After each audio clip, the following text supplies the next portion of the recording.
आज के लेक्चर में हम स्टार्ट करते हैं लेंसेज के बारे में कि जो लेंस होते हैं वो लेंस होता क्या है और कितने टाइप्स के लेंस होते हैं। तो लेंस का मतलब क्या होता है, लेंस के अंदर क्या लेंगे हम, एक ट्रांसपेरेंट रिफ्रैक्टिंग मीडियम लेंगे। और ये जो ट्रांसपेरेंट रिफ्रैक्टिंग मीडियम होता है ये मोस्टली ग्लास होता है। और ग्लास भी कौन सा हो सकता है, वो फ्लिंट ग्लास हो सकता है या फिर वो क्राउन ग्लास हो सकता है। मीन्स कोई भी एक ग्लास होगा तो उस ग्लास को हमें कवर करना, बाउंड करना है।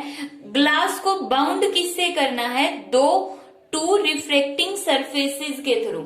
और वो जो टू रिफ्रैक्टिंग सरफेसेस है उनमें से एटलीस्ट वन इज कर्व्ड। तो एक सरफेस था वो कैसा होना चाहिए, कर्व्ड होना चाहिए। जैसे अगर हम यहाँ पर ग्लास ले लेते, ये वाला पोर्शन ग्लास का है, इतना पोर्शन ये हमने ग्लास ले लिया है, तो इसको हमें कवर करना है। इसका एक सरफेस हम इस तरह से बना सकते हैं, इस तरह से ये होगा। देखो ये एक सरफेस क्या हो गया, कर्व्ड हो गया। कौन सा वाला सरफेस है ये, यहाँ पर इस साइड ये सरफेस है प्लेन, तो इसको नाम देंगे प्लेनो। और इस साइड है ये कनकेव, प्लेनो कनकेव लेंस। अब यहां पर देखो कुछ स्टूडेंट्स को कंफ्यूजन होगी कि ये तो कन्वेक्स लेंस की शेप है। तो यहां पर हमें देखना है कि जो कन्वेक्स लेंस है वो तो बाहर की साइड बना और यहाँ पर कोई भी मीडियम नहीं है, एयर है। हमारा लेंस तो पीछे की साइड है, तो पीछे की साइड तो ये इस तरह से कौन सा लेंस बनेगा, कनकेव लेंस बनेगा। इसलिए हमने यहाँ पे कनकेव वर्ड ऐड किया। इस तरह के अभी और भी एग्जाम्पल लेंगे हम। तो अब हम यहाँ पर देखते हैं इसकी टाइप्स। अगर हम सिंपली देखें तो जो लेंस होते हैं वो टू टाइप्स के होते हैं। एक तो होता है कन्वेक्स लेंस और एक होता है कनकेव लेंस। कनकेव लेंस, जो कन्वेक्स लेंस होता है उसकी शेप होगी इस तरह से, ये हो गया हमारा कन्वेक्स लेंस। और इसका दूसरा नाम है कन्वर्जिंग लेंस। और कनकेव लेंस की शेप है ये वाली, और इसका दूसरा नाम होता है डाइवर्जिंग लेंस। Diverging lens. अब कन्वेक्स लेंस के अंदर ही हम इसकी और अलग अलग टाइप्स देखते हैं। अगर इस तरह से इसके यहां पर तो दोनों सरफेसेस कैसे हैं, कर्व्ड है, ठीक है।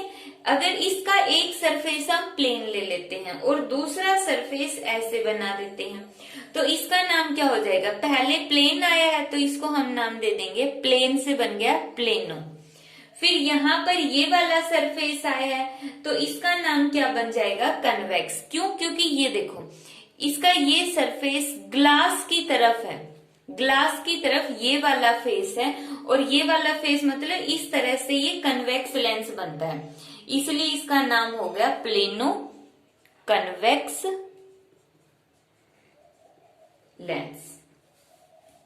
अगर हमें यहां पर बनाना, देखो एक अब हम नाम दे देते हैं और उसके अकॉर्डिंग हमें लेंस बनाना है। थर्ड लेंस है इसका कनकेवो कॉन्वेक्स लेंस।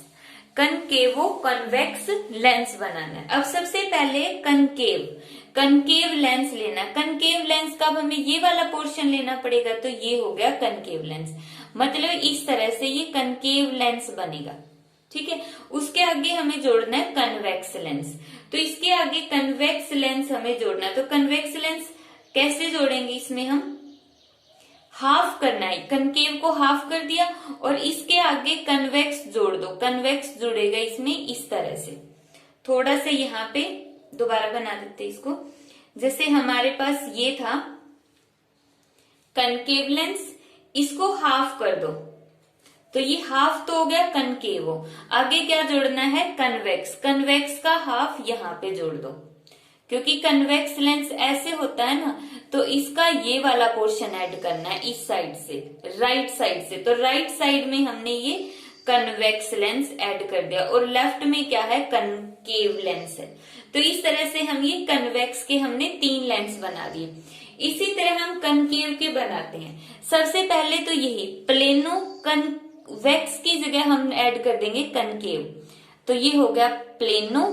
और कनकेव, कनकेव का मतलब लेंस का ये राइट साइड वाला हाफ, ये हो गया। तो ये कौन सा बन गया, plano concave lens.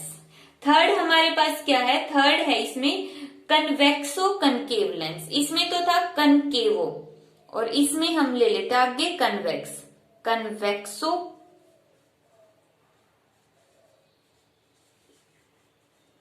Concave lens. तो इसके अंदर देखो पहले कन्वेक्स है, तो ये यहां पर हमारे पास होता है इस तरह से कन्वेक्स लेंस। तो कन्वेक्सो, अब हाफ लेना है तो इसको रब कर दो हाफ, तो ये हो गया हमारे पास हाफ। फिर होता है हमारे पास कनकेव, कनकेव का अब लेफ्ट वाला रब कर दो, क्योंकि ये सेकंड नंबर पर है।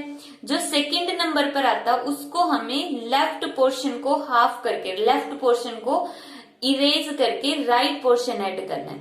मतलब जो सबसे फर्स्ट नंबर पर आता है उसका लेफ्ट पोर्शन, और जो सेकंड नंबर पर आता है उसका राइट पोर्शन हमें ऐड करना है। तो ये हो गया हमारे पास कनकेव लेंस ऐड हो गया इस तरह से। तो ये क्या बन गया हमारे पास, कन्वेक्सो कनकेव लेंस बन गया। तो लेंस का मतलब क्या है, सिर्फ ग्लास को हमें 2 सरफेस से बाउंड करना है, और उन 2 सरफेस में से एक सरफेस कैसा होना चाहिए, कर्व्ड होना चाहिए। अगर दोनों ही प्लेन हो गए तो वो मिरर की तरह एक सीट बन जाएगी। जैसे मिरर होता है ना, मिरर में पीछे पॉलिश होती है, लेकिन वो जो सीट बनेगी वो खिड़की का जो कांच होता है, ग्लास होता है, वैसा वैसा ग्लास बन जाएगा, लेंस नहीं रहेगा। लेंस के लिए कंपल्सरी कंडीशन है एटलीस्ट 1 सरफेस इज कर्व्ड। एक सरफेस कैसा होना चाहिए, कर्व्ड होना चाहिए। अब हम देखते हैं कि ये जो लेंस बनाते हैं, इनको बनाने के लिए क्या क्या चीजें माइंड में रखनी पड़ती है। जैसे अगर हम हॉस्पिटल में जाते हैं आई चेकअप के लिए, और वो हमें कोई भी लेंस प्रेफर करते कि आपको दूर का दिखाई नहीं देता है। अगर दूर का दिखाई नहीं देता है तो उसको कौन सा डिफेक्ट है, मायोपिया डिफेक्ट है।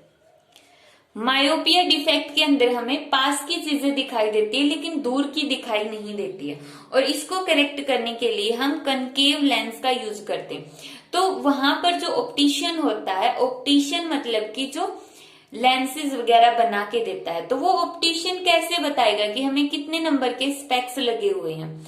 तो उसके लिए हमें यहाँ पर ये प्रोसीजर देखते हैं। इसका प्रोसीजर है लेंस मेकर फॉर्मूला, मीन्स एक फॉर्मूला तैयार करते हैं। उस फॉर्मूले के अंदर जो ऑप्टिशियन है वो वैल्यू पुट करके और हमारे लेंसेज को बना देगा।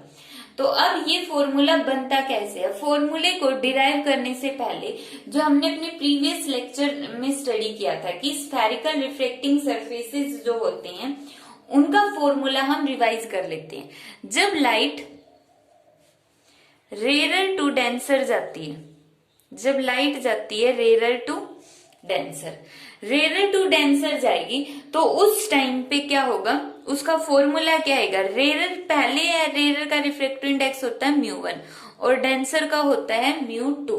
तो रेयर के लिए हमने पुट कर दिया μ1, बीच में प्लस लगा दो, और डेंसर के लिए लिख दो μ2, ठीक है, इज इक्वल टू जो सबसे पहले आया है वो होगा यहाँ पे नेगेटिव। ये याद रखने की ट्रिक है, इसका डेरिवेशन हम देख चुके हैं।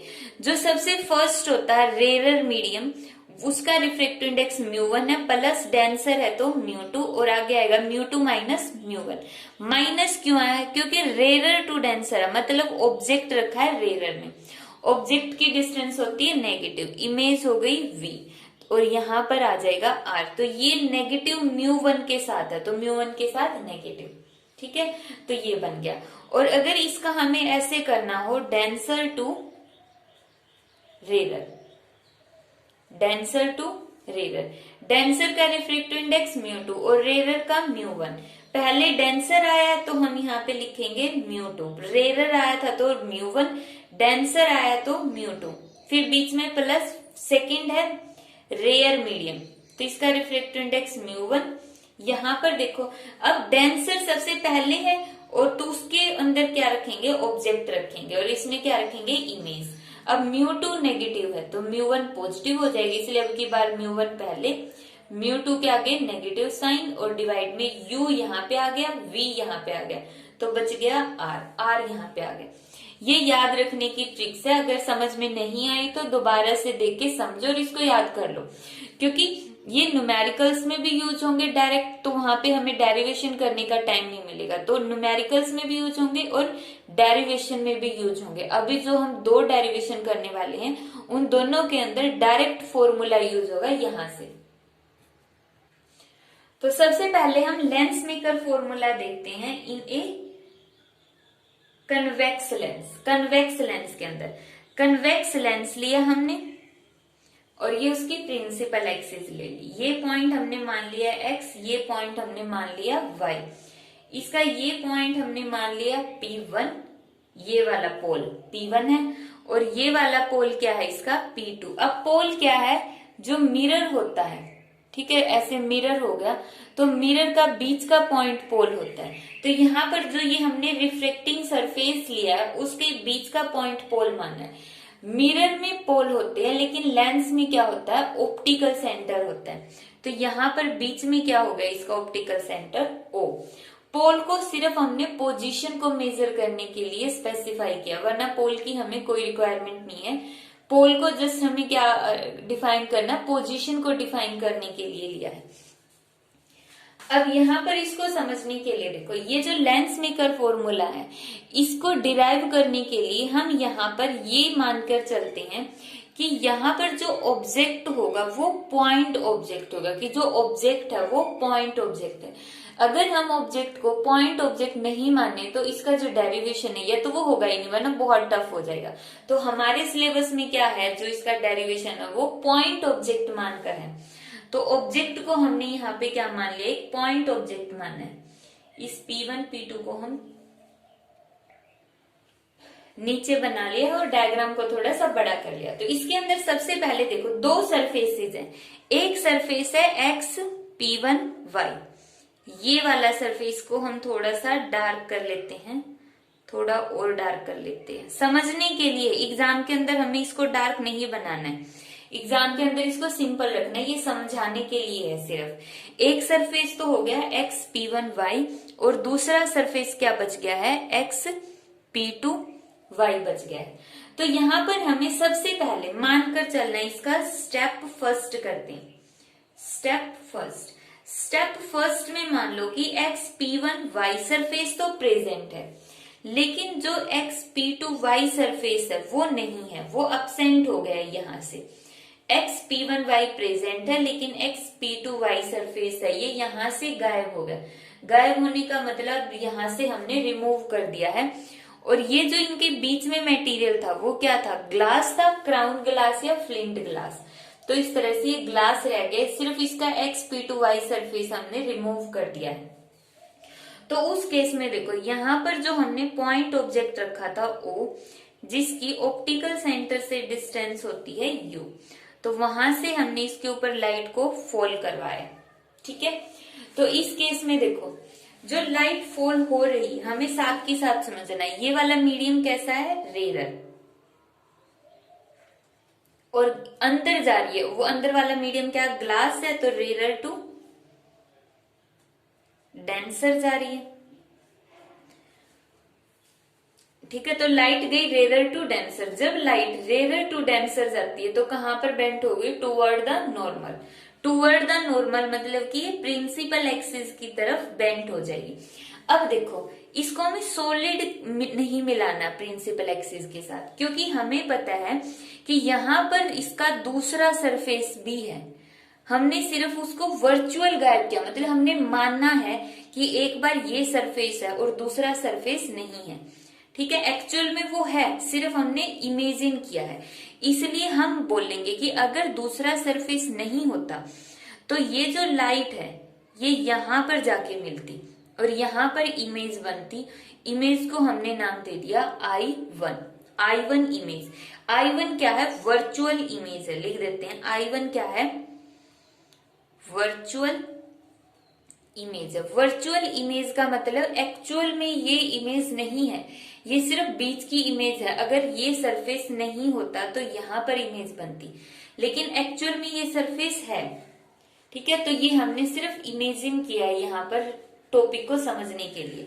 तो अब यहाँ पर इमेज बन गई और इसकी ऑप्टिकल सेंटर से डिस्टेंस हमने ले ली है कितनी, V1 ले ली है। अब V1 ऑप्टिकल सेंटर से इसकी डिस्टेंस होगी, तो अब फॉर्मूला अप्लाई करो, refraction formula from rarer to denser. Rarer का रिफ्रैक्टिव इंडेक्स होगा μ1 प्लस डेंसर का रिफ्रैक्टिव इंडेक्स होगा μ2 इज इक्वल टू, जो सेकंड वाला है उसको पहले लिख दो और फर्स्ट वाले को नेगेटिव लगा के बाद में, और डिवाइड बाय r। अब u1 रेरर मीडियम में ऑब्जेक्ट रखा है, ऑब्जेक्ट की डिस्टेंस होगी -u। μ2 सेकेंड मीडियम के अंदर क्या बन रही है, इमेज बन रही है। ये जो ग्लास है हमने इमेजिन कर लिया, ग्लास आगे की तरफ फैला हुआ है काफी टाइम तक, इनफाइनाइट डिस्टेंस तक ये ग्लास आगे फैल रहा है। यहीं पे फिनिश नहीं हुआ है ग्लास, अब ये आगे भी है। यहाँ पर जो इमेज बनी है यहाँ पर भी ग्लास है। जैसे पहले वाले फॉर्मूले स्टडी किए थे ना, ये इस तरह का डायग्राम बन गया, लेकिन हम यहाँ पे इसको दिखाएंगे नहीं, कंफ्यूजन हो जाएगी। तो यहाँ पर इमेज की डिस्टेंस क्या हो जाएगी, V1। इसको इक्वेशन फर्स्ट मानो और यहीं पर छोड़ दो। अब इसका करते हम स्टेप 2। ठीक है, फर्स्ट स्टेप इजी था बिल्कुल। स्टेप सेकंड थोड़ा सा टफ है, टफ नहीं बोल सकते, मीन्स इसको थोड़ा सा ध्यान से समझना पड़ेगा। तो स्टेप सेकंड के अंदर क्या है, जो XP2Y सरफेस है वो भी प्रेजेंट है। यहाँ पर जो सेकंड वाला सरफेस है वो भी प्रेजेंट है और फर्स्ट वाला सरफेस तो है ही प्रेजेंट। तो सेकंड वाला सरफेस जो पहले अब्सेंट था वो अब प्रेजेंट कर दिया। तो एक्चुअल में देखो, अब यहाँ पर जो इमेज बनेगी वो फाइनल इमेज बनेगी। अब यहाँ पर जब लाइट फॉल होगी तो वो सीधी तो नहीं जाएगी। एक बार लाइट ने यहाँ पर मीडियम चेंज किया है, वो गई है रेरर टू डेंसर, तो उसने अपना पाथ चेंज किया, सीधी जाने की बजाय वो नॉर्मल की तरफ, नीचे की तरफ मुड़ गई। तो यहाँ पर आते ही फिर से वो मीडियम चेंज करे, यहाँ पे वो डेंसर में थी, यहाँ पे रेरर में, तो दोबारा से वो अपना पाथ चेंज करेगी और डेंसर टू रेरर आएगी तो कहाँ पर आओगे, टूवर्ड द नॉर्मल, नॉर्मल की तरफ, मतलब कि यहाँ पर प्रिंसिपल एक्सिस की तरफ आएगी और फाइनल इमेज बन जाएगी आई के ऊपर। ठीक है, दोबारा बता देती हूँ। यहाँ पर हमने क्या लिया था, सबसे पहले हमने इसका ऑब्जेक्ट यहाँ पर लिया, यहाँ से लाइट को फॉल करा और इमेजिन कर लिया आगे ग्लास है। ठीक है, ग्लास है। अब इस सरफेस का सेंटर ऑफ कर्वेचर यहाँ पर होगा, क्योंकि ये यहीं पर सर्कल बनाएगा ना ऐसे करके, तो ये इसका सेंटर ऑफ कर्वेचर है। तो यहां से लाइन को ज्वाइन करो तो नॉर्मल हो गया ये। अगर जिस भी पॉइंट पर लाइट फॉल हो रही है उस पॉइंट को हम सेंटर ऑफ कर्वेचर से मिला देते तो वो नॉर्मल का काम करती है। तो लाइट रेरर टू डेंसर जाएगी तो टूवर्ड द नॉर्मल बेंड होकर यहाँ पर इमेज बन जाएगी, जिसको हमने नाम दे दिया है I1। लेकिन अब यहाँ पर ये सरफेस ऐसे नहीं फैला हुआ, ये स्टॉप हो गया, मतलब दूसरा सरफेस इस तरह से बीच में आ गया है यहाँ पर। अब दूसरा सरफेस आने की वजह से क्या होगा, अब इसको नॉर्मल को रिमूव कर देते हैं, क्योंकि बहुत ज्यादा लाइनों से डायग्राम है वो कॉम्प्लिकेटेड हो जाता है। तो समझने की बात है कि जब कन्वेक्स होता है, कन्वेक्स लेंस, उसमें जो लाइट होती है वो प्रिंसिपल एक्सिस की तरफ आती है, तो बस यही ध्यान रख लेना। तो यहाँ पर ये तो इसकी वर्चुअल इमेज बनी थी। अब यहां से भी तो लाइट दोबारा रिफ्लेक्ट होगी, यहां से लाइट सीधी जाने की बजाय मुड़ गई है। एक बार रिफ्लेक्शन इस जगह पर हुआ, अब दूसरा रिफ्लेक्शन इस जगह पर होगा। यहाँ पे लाइट सीधी जाने की बजाय थोड़ा सा और मुड़ के यहाँ पर इमेज बन जाएगी। जरूरी नहीं है सेंटर ऑफ कर्वेचर पर बने, कहीं पर भी बन सकती है, कोई फिक्स पोजीशन नहीं है। क्यों नहीं है, क्योंकि ऑब्जेक्ट की फिक्स पोजीशन नहीं है। अब इस डिस्टेंस को हम मान लेते हैं फाइनल इमेज है तो V बन गया। तो यहाँ पर ये देखो, यहाँ पर अगर हम देखें तो ये जो इमेज बनी है वो कौन सी लाइट की वजह से बनी है। इस लाइट, ये तो शुरू में लाइट फॉल हुई थी, ये जो इमेज बन रही है ध्यान से देखना है, बस इसमें यही पॉइंट कॉम्प्लिकेटेड है समझने के लिए, बाकी पूरा टॉपिक कीजिए और नेक्स्ट टॉपिक भी बिल्कुल सेम है। यहाँ पर जो ये लाइन बनी हुई है, इमेज बनी है आई इमेज, वो जो इमेज है वो किसकी वजह से बनी है? यहाँ पर जो ये डॉटेड लाइन है इसकी वजह से बनी थी। जो ये फर्स्ट लाइट थी ये रिफ्रेक्ट होकर यहाँ पर आई, डॉटेड लाइन बन गई और इसकी फाइनल इमेज ये बनी है। तो ये जो सरफेस है XP2Y, XP2Y सरफेस के लिए ऑब्जेक्ट का काम करेगी I1 इमेज। बस यही पॉइंट इसमें समझने का है कि XP2Y सरफेस के लिए I1 इज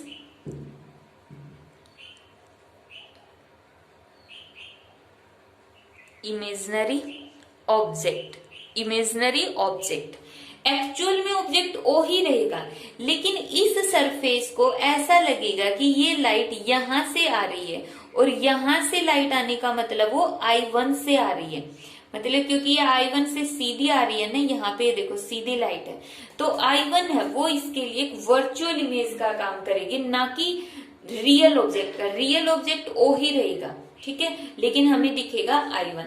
अब इसको समझने के लिए हम एक एग्जांपल लेते हैं। फॉर एग्जांपल हमने एक टॉर्च पकड़ी हुई है, ठीक है, ऐसे टॉर्च पकड़ ली है, टॉर्च लेके हम कहीं पर छिप गए हैं, ठीक है, हम दिख नहीं रहे, सामने से कोई रूम से कोई पर्सन आता है और यहाँ पे मिरर लगा हुआ है, यहाँ पे मिरर लगा हुआ है, बिल्कुल यहाँ पर एक मिरर लगा है।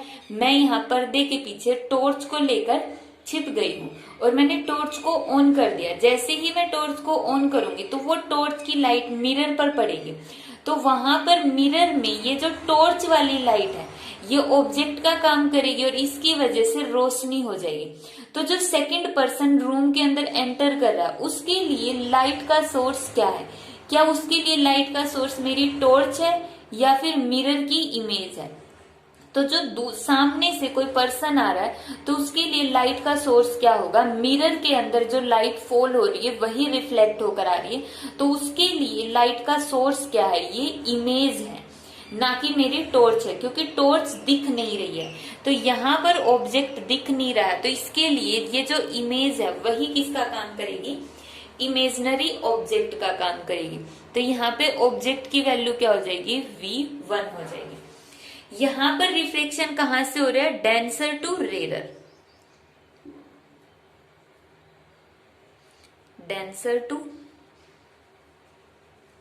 रेरर। डेंसर का रिफ्लेक्टिव इंडेक्स होगा μ2, रेरर का होगा μ1। और यहां पे सेकंड वाला पहले लिख दो, फर्स्ट वाला बाद में, नेगेटिव R। यहां पर ऑब्जेक्ट आता है, ऑब्जेक्ट की जगह हमने मान लिया V1 और इमेज आती है, इमेज फाइनल इमेज की डिस्टेंस क्या है? V। अब रह गया R। R यहाँ पर सबसे फर्स्ट सरफेस ले आता है XP1Y। फर्स्ट सरफेस के लिए इसको बोल दो R1 और यहाँ पे इसको बोल दो R2। तो ये हो गई हमारे पास सेकेंड इक्वेशन। अब सेकेंड और फर्स्ट को ऐड कर दो, adding equation first and second. First और सेकेंड को ऐड करेंगे तो हमारे पास क्या बचेगा? देखो μ2V1 प्लस का है, μ2V1 माइनस का है, तो दोनों आपस में ये कैंसिल हो गए। तो यहाँ पे बच गया μ1 डिवाइड बाई V और यहाँ पे μ1 डिवाइड बाई U। तो यहाँ पे कॉमन क्या आएगा? μ1। अंदर क्या बच गया? 1 by V minus 1 by U is equal to. अब राइट साइड वालों को भी ऐड कर दो। राइट साइड में से हम μ1 μ2 कॉमन ले लेते हैं। अगर मैं μ1 μ2 कॉमन लेती हूँ तो यहाँ पे क्या बचेगा? 1 बाई R2। और यहाँ पे देखो, यहाँ पे तो μ2 माइनस μ1 है ना, तो मतलब इसमें से एक नेगेटिव बाहर ले लूं तो यहाँ पे क्या बच जाएगा? ये वाली टर्म बच जाएगा, ठीक है।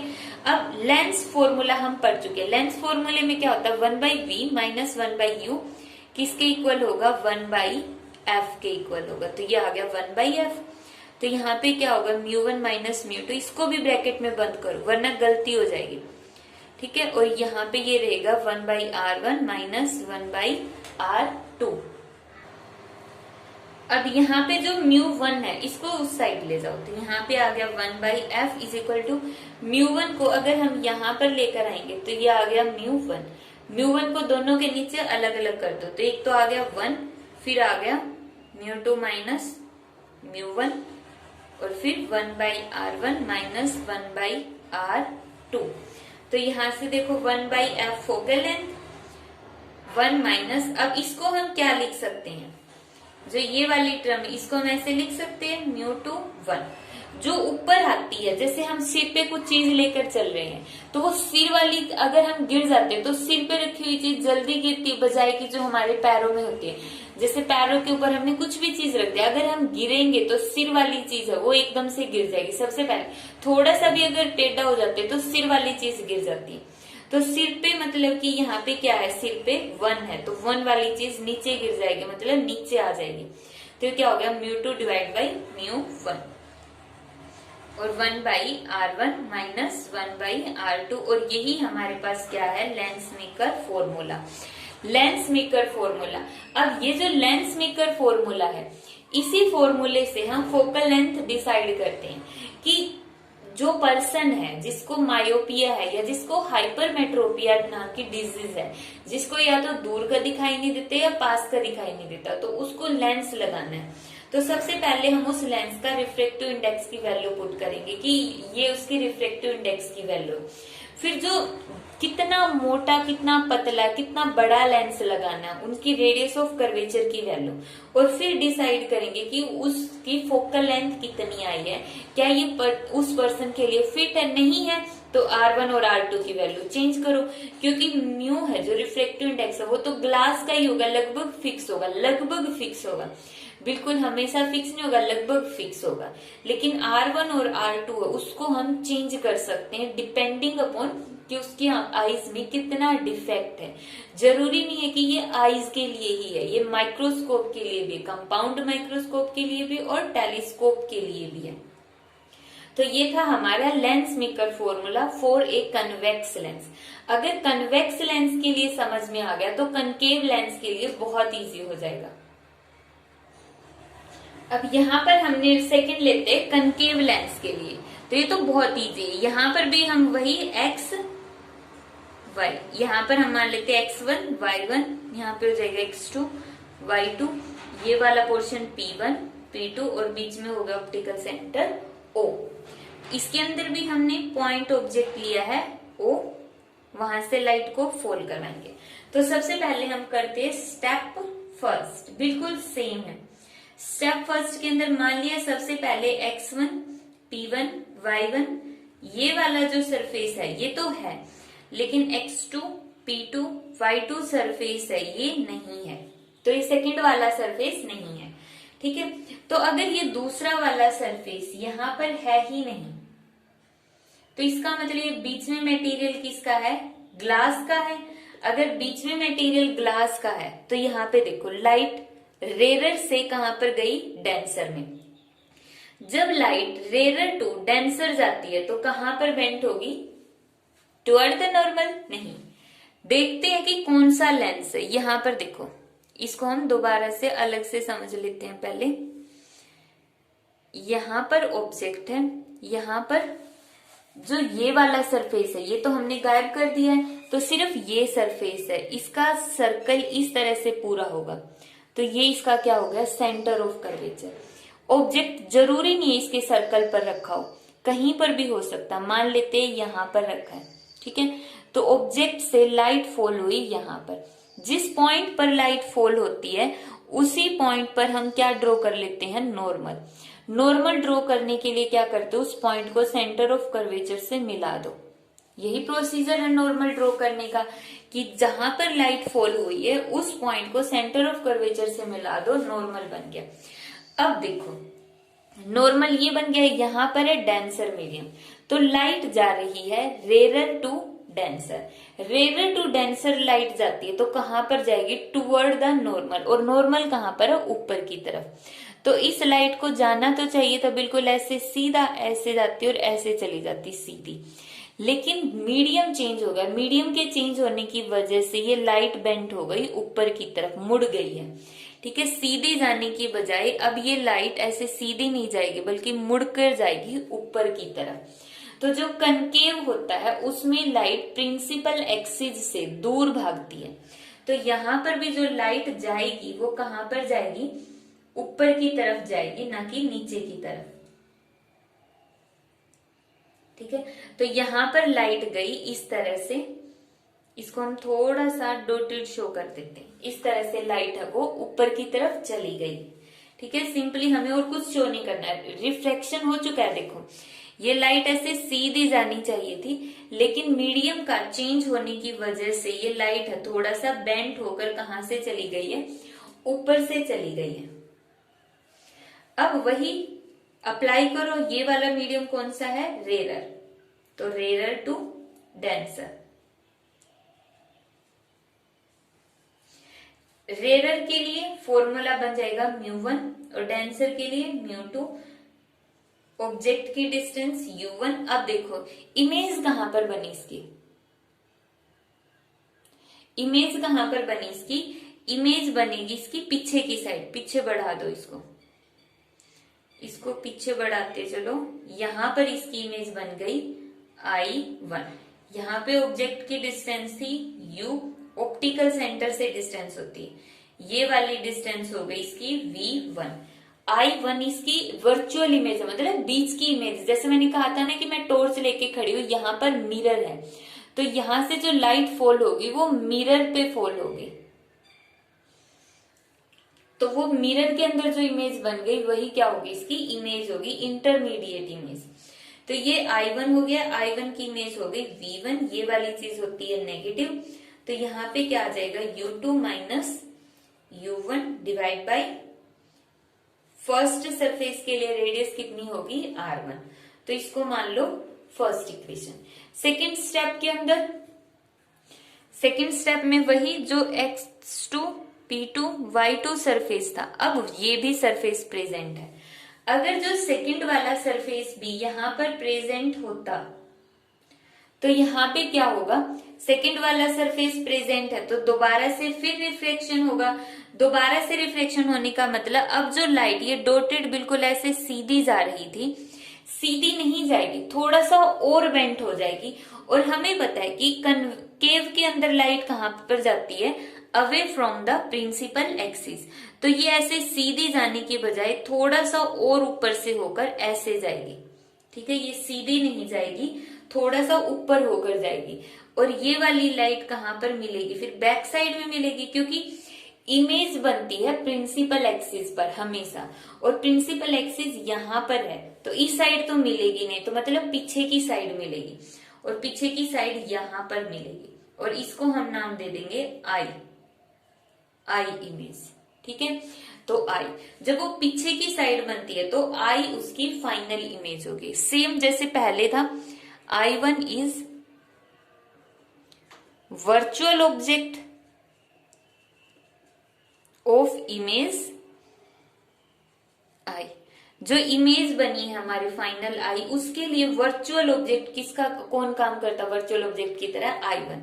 अब यहाँ पे रिफ्लेक्शन कहां पर हो रहा, देखो इस ऑब्जेक्ट के लिए जो यहाँ पर लाइट फॉल हुई इस सरफेस के लिए, तो लाइट ये थी ना, देखो यहाँ पे लाइट थी और ये वाली लाइट बेंट हुई है, तो इसके लिए सोर्स यही है, और ये सोर्स कहां से आ रही है, इसकी लाइट I1 से आ रही है, तो इसलिए I1 इसका क्या वर्चुअल ऑब्जेक्ट है।